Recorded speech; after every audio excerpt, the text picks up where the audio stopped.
বিসমিল্লাহির রহমানির রহিম। আলহামদুলিল্লাহি রাব্বিল আলামিন ওয়া সালামুন আলাল মুরসালিন ইল্লা কিলান সালামান সালামান।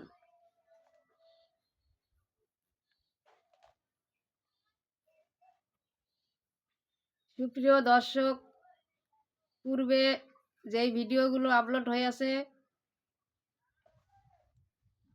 আপনারা দেখুন, তদনুযায়ী আজকের ভিডিও। বায়াতকে আবশ্যকীয় বিধান, বায়াত কেন আবশ্যকীয় বিধান হয়েছে, সঠিক তথ্য পাইতে ভিডিওগুলো সম্পূর্ণ দেখুন। আল্লাহর সৃষ্টি জগতে যতগুলো সৃষ্ট জীব রহিয়াছে তাহার মধ্যে একমাত্র মানুষকে আল্লাহর বান্দা বলিয়া সম্বোধন করা হয়েছে। এখন মানুষের এই ধারণা আছে কি,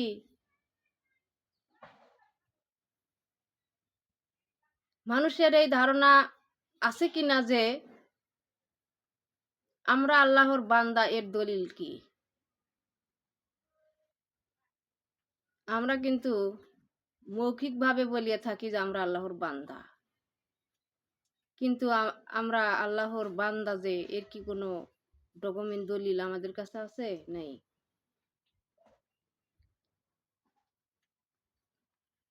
যদি আল্লাহর বান্দা হয়ে থাকি তাহলে কোন কোন বিষয়ে হয়তো আমরা বান্দা হইয়াছি, বান্দা হয়ে রহিয়াছি, এটা আমাদের জানা প্রয়োজন। মানুষ যে আল্লাহর বান্দা আছে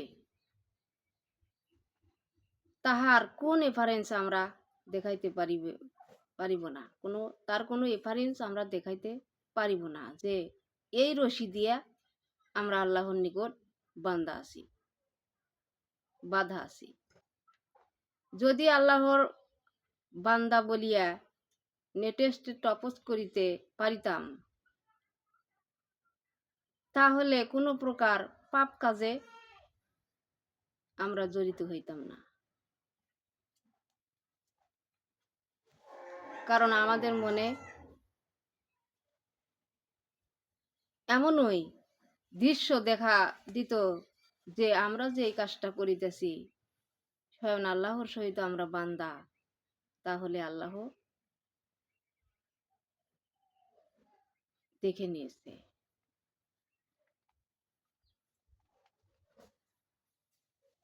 আমরা যাহা কিছু করিয়া থাকি সেই টপস আল্লাহর নিকটে ঠিকই রহিয়াছে।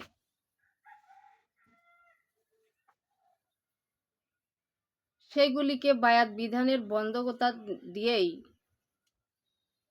নেটেস্টে তুলে ধরিবেন। বায়াতকে আবশ্যকীয় বিধানের একটি সূত্র হইল তাহার বান্দা। আল্লাহ ও বান্দাবান্দির অনেক সূত্র রহিয়াছে, যাই হোক এক এক করে আমাদের ফয়সালা দিতে হবে। আল্লাহর বান্দাবান্দির বন্ধকতার সূত্র দিয়ে মানুষকে একত্রিত করিবেন। যেমন ইব্রাহিম আলাইহিস সালাম বলিয়েছিলেন, হে আল্লাহ, আপনি এই মানুষগুলো কিভাবে একত্রিত করিবেন? কে কখন মরিতেছে, কে কখন জন্ম হইতেছে, কাহাকে কোন সময় কবরস্থ করা হইতেছে, তাহার হাড় মাংস হাড্ডি গুড্ডি সবকিছু মাটিতে মিশিয়া যাইতেছে। এই মানুষগুলো আপনি কিভাবে জীবিত করিবেন, কিভাবে একত্রিত করিবেন? এই দুশ্চিন্তা ইব্রাহিম আলাইহিস সালাম এই দুশ্চিন্তার মধ্যে রহিয়াছিলেন।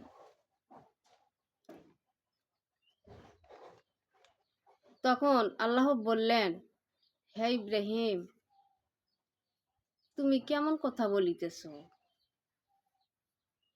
মৃত্যুকে জীবিত করা ইহা কি তোমার বিশ্বাসযোগ্য নয়? ইব্রাহিম আলাইহিস সালাম বলিলেন, হ্যাঁ প্রভু, বিশ্বাস হয়, তবে কিভাবে একত্রিত করিবেন ইহা যদি আমি দেখিতে পারি, তাহলে হয়তো আমি আমার আত্মায় সান্ত্বনা লাভ করিতাম। তখন আল্লাহ পাক বলিলেন, ঠিক আছে, তাহলে কয়েকটি পাখি ধরিয়া আনো এবং সেই পাখিকে তুমি কিছুদিন পোষ মানাও। তারপর সেই পাখিগুলোকে ওই পাহাড়ে পাহাড়ে রাখিয়া এসো। তারপর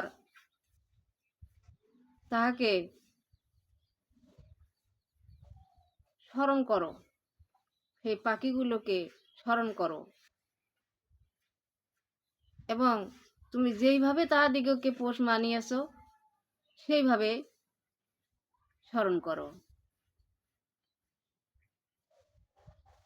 তারপর ইব্রাহিম আলাইহিস সালাম সেই পাখিগুলোকে পাহাড়ে রেখে আসিল এবং তাহাদিগকে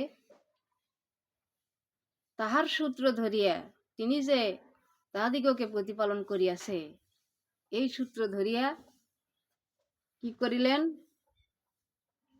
পাখিগুলোকে ডাক দিলেন। তখন সেই পাখিগুলো ইব্রাহিম আলাইহিস সালামের নিকটে চলিয়া আসিল। তখন আল্লাহ বলিলেন, দেখো ইব্রাহিম, এভাবেই আমি আমার বান্দা বান্দীদিগকে একত্রিত করিব এবং এই সূত্র হইতেই বায়াতের বন্ধকতা বিধানটি মানুষের জন্য নাজিল করা হইয়াছে। ধন্যবাদ সবাইকে। প্রিয় দর্শক, হয়তো আপনারা অবশ্যই আমার কথাগুলো বুঝিয়েছেন, তাই সকলের প্রতি আমার ধন্যবাদ রহিল।